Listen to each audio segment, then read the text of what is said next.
How are you everybody? Today I'm going to do these Lewis structures for you guys. There are two different methods to do the Lewis structure. One is the normal longer method and then the other one is the shorter method. Shorter method or the instant method is the method that we are using for the final exam.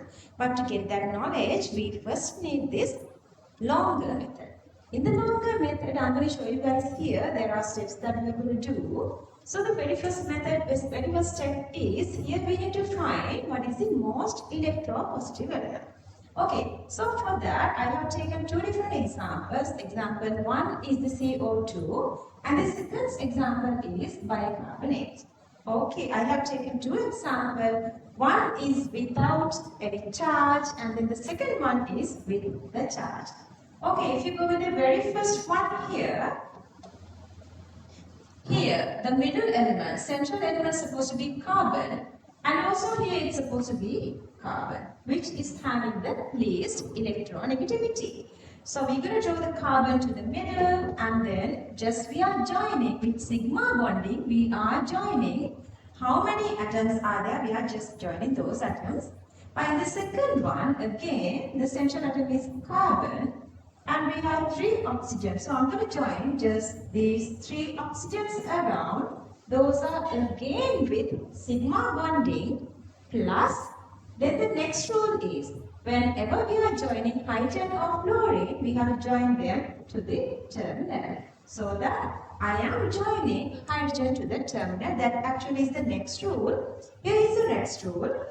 Hydrogen and fluorine are always occupied in terminal positions. Why is that? Because they are only making sigma bonding. Let's say these are making pi bonding. Let's say if this is making the pi bonding, then what happens? If this is making the pi bonding, then let's say the hydrogen comes to the middle. If it is making a pi bonding or if it is making 2 sigma, what happens? There are no space in hydrogen. Hydrogen is very small, hydrogen only making 1 single and fluorine is also making 1 single bonding. So it's not possible hydrogen or fluorine comes to the middle. So that is the second rule. And moving to the third rule. Moving to the third rule. What is the third rule? Okay. Then what do we need? Then we need to find how many valence electrons are in outermost shell.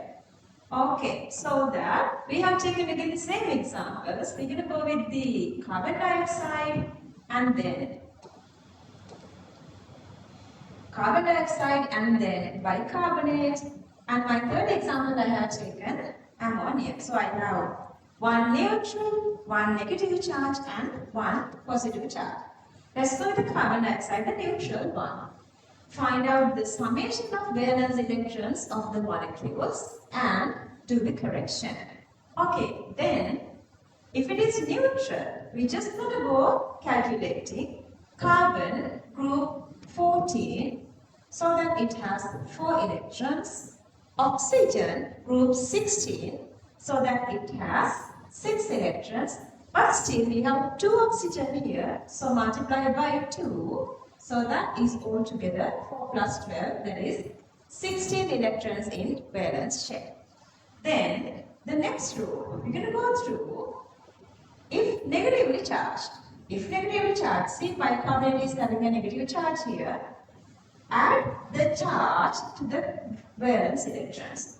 If the charge is negative, you are adding the charge. Why you are doing that? You are doing that because negative, what's the meaning of negative charge? Negative charge means you are gaining electrons. When you are gaining electrons, number of electrons are increasing. So you are adding that. Okay, I'm going to with hydrogen. Hydrogen number of electrons is 1. Carbon, group 14, 4 electrons. And then we have 3 oxygen here. Oxygen, 6, but still we have 3. So you're going to multiply with 3. Okay, that part is now done. That part is done plus, what's the speciality? We have 1 single negative charge. For that, I'm going to plus add 1 more electron. So that altogether, valence shell electron become 24. That's why if you have a negative charge. What happens if you have a positive charge? if you have a positive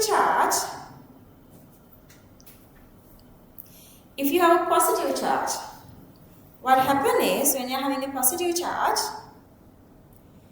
you are subtracting. See, you have a positive charge, you are subtracting. Okay, if positive charge, subtract the charge from total valence electrons. So I'm going to go with ammonia. In ammonia I have nitrogen group 15.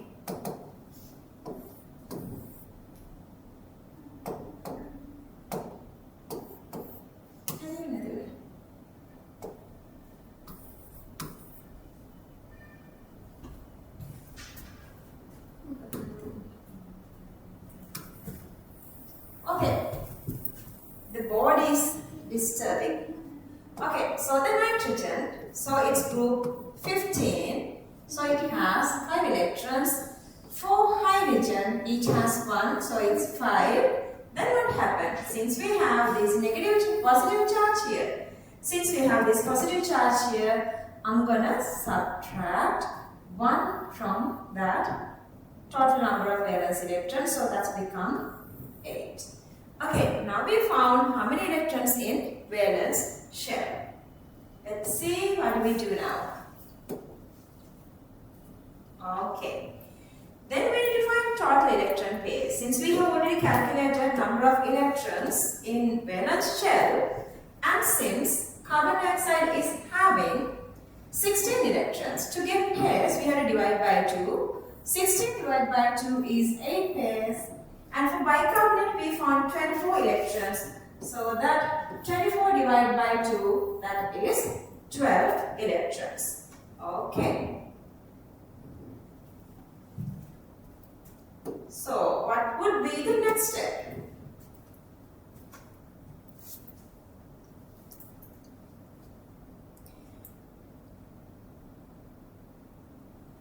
Okay. Then here we supposed to know how many bond electrons are there. For that I need again the drawn structure. I have drawn carbon, 2 oxygens in both sides, and here you have carbon, oxygen, oxygen, oxygen and hydrogen. So we can subtract 1 electron pairs. We have 1, 2 here. So that 8 minus 2 equals to 6. Here we have 1, 2, 3 and 4. So that 12 minus 4 subtract. So value is 8. So that's 8. Okay. Then next is remaining electrons we are assigning to complete the octet of peripheral atoms. So it's peripheral. Okay, so we have 6 electrons here and we have 8 electrons here. 6 electrons here and 8 electrons here. Okay, what do we do now? So I'm gonna subtract, I'm gonna assign these lone pairs. I have 6 here. To complete the octet, I have 1, 2 already. Then how many I need? I need another 6 electrons. So 1, 2, 3, 4, 5, 6. Okay, 3 pairs completed, but still I have another 3 here. So I'm going to assign another 3 here to complete the octet. So that octet of these peripheral oxygens are completed. So I cannot do anything else more than that to this one. I'm just going to leave it there. Then I'm moving to the bicarbonate so that I have 8 electrons here. So 1, 2 is here. 3, 4, 5, 6, 7, 8. 1, 2 here. 3, 4, 5, 6, 7, 8. And for this last oxygen, 1, 2, 3, 4, 5, 6 and 7, 8. So all these 8 electrons are now already given. Okay, what's happened next? Okay, now peripheral atoms are alright, but still we need to complete the octet of the middle or central atom. Okay, so now I'm going to complete the octet of the central atom. Okay, what's the central atom in carbon dioxide? The central atom of carbon dioxide is carbon. Okay, so that carbon needs 8 electrons around that. Still we have 1, 2, 3, 4 here. So that we need another 2 lone pairs. I'm going to give 1 from here.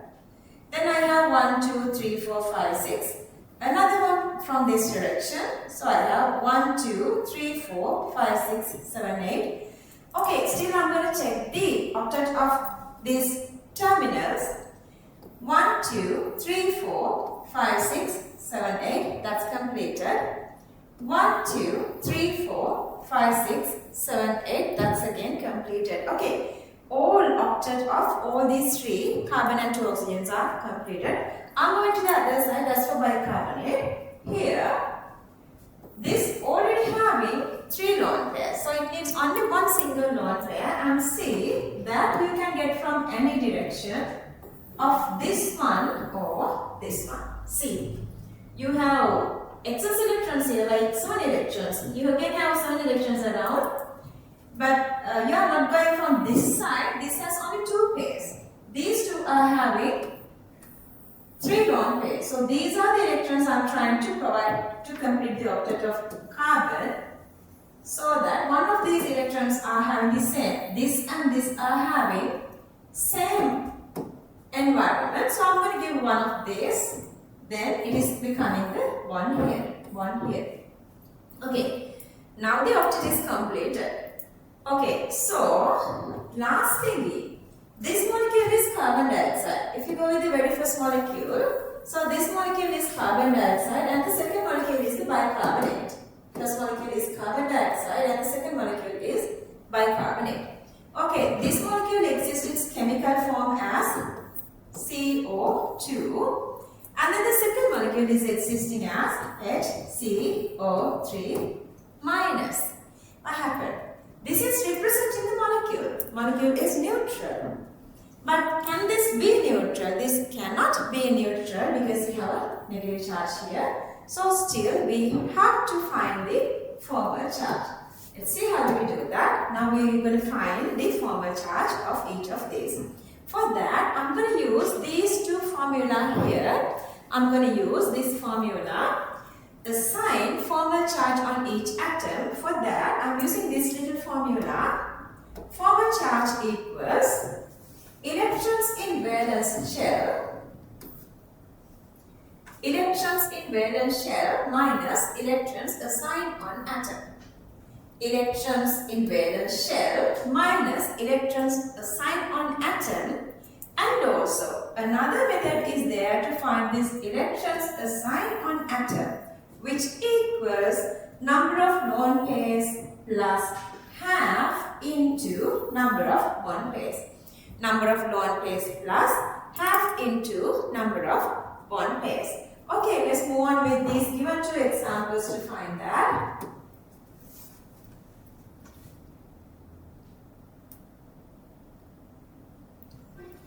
Okay, so we have carbon dioxide and bicarbonate.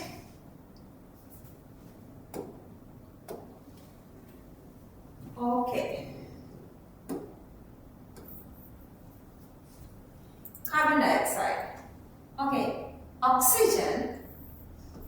If we calculate the formal charge, actually assigned electrons you can get as the group number as well, group 16. So you can write around oxygen there are supposed to be 6.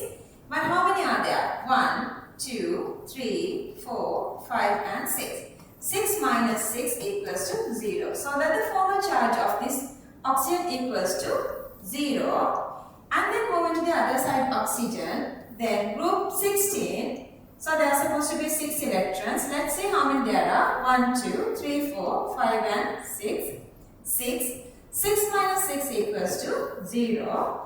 I'm going to the middle carbon now. Carbon belongs to group 14. So that it's supposed to have 4 electrons. Let's see, 1, 2, 3 and 4. 4 minus 4 equals to 0. So that the formal charge of carbon also is 0. So that this is the final Lewis of carbon dioxide, which is the which is in the most stable state. So this is the Lewis dot dash diagram of carbon dioxide.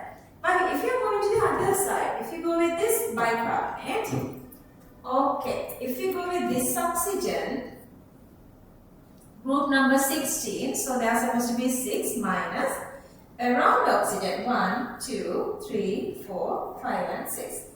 So 6 minus 6 equals to 0. So the forward charge on this oxygen becomes so that 0. Moving to this oxygen. Okay, I'm moving to the other one. Moving to this oxygen. It's again same. So belongs to group 16. There are supposed to be 6. Also 1, 2, 3, 4, 5, 6. 6 minus 6 equals to 0. So that the forward charge on this oxygen also equals to 0. I am moving to then this oxygen with the negative charge. Here, group 16, there are supposed to be 6 electrons minus 1, 2, 3, 4, 5, 6, 7. 6 minus 7 equals to minus 1. Okay, now you would see that we have to assign this charge here. So the forward charge on this oxygen become minus 1. Minus 1. Again, if you go with carbon, group 14, there are supposed to be 4 electrons around. 1, 2, 3 and 4. Around there are 4. So 4 minus 4 equals to 0. So that the forward charge on this carbon equals to 0. So that this is the most stable, acceptable Lewis structure for bicarbonate. Okay. This is how we are usually doing the Lewis. But for the final exam, they are not asking what is the method of you are doing the Lewis. So I'm going to teach you guys a best method, easy method, how you guys can find Lewis here. Lewis here, just using a very little trick. Okay, couple of molecules I'm going to use here for your easiness, for the exam to save your time. I'm going to use this little method for you guys. Let's say we have this carbon dioxide, we have this carbonate molecule CO3 2 minus. How do you draw Lewis of this? How do you draw Lewis? Okay, most electropositive one, the carbon. I'm going to draw into the middle. And then around that I have 3 oxygen. So I'm just drawing them. 1, 2 and 3. I need to go with a sign with 2 negative charges. So minus here and minus here. Okay, with 1 negative charge, this never be double. And no charge here on this oxygen. So I'm going to make it double. Then I'm going to assign lone pairs. 3 lone pairs, 1, 2 and 3 here. 1, 2 and 3 here. And 2 lone pairs on this oxygen. 1 and 2. This is the most acceptable stable Lewis structure for carbonate ion. I'm going to go with another example. Let's see. I'm going to go with sulfate. How do you do the instant sulfate? SO4 2 minus. Okay, so the sulfur. Then I have 4 oxygen. 1, 2, 3 and 4 oxygen. And then 2 negative charges.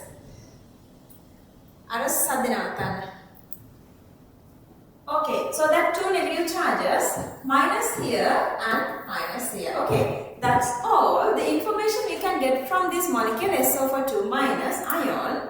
So that again, I have 1 negative. So with negative charge, you are only giving the 1 sigma bonding, no charge. So that I'm going to make these 2 double. So the last step is assigning the electron pairs 1, 2 and 3. Here 1 and 2.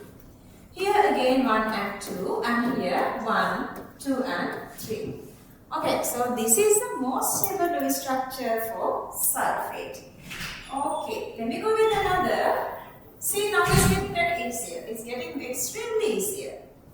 I'm going to go with another. Let's say I'm going to go with NH3.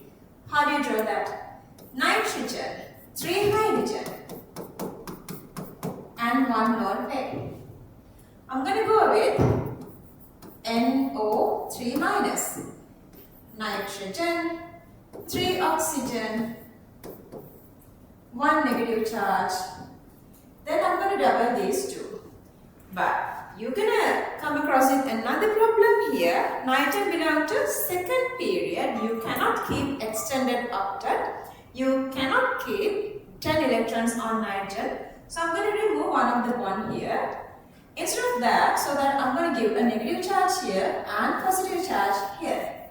So the last step is the assigning electron pairs. 1, 2 and 3 here.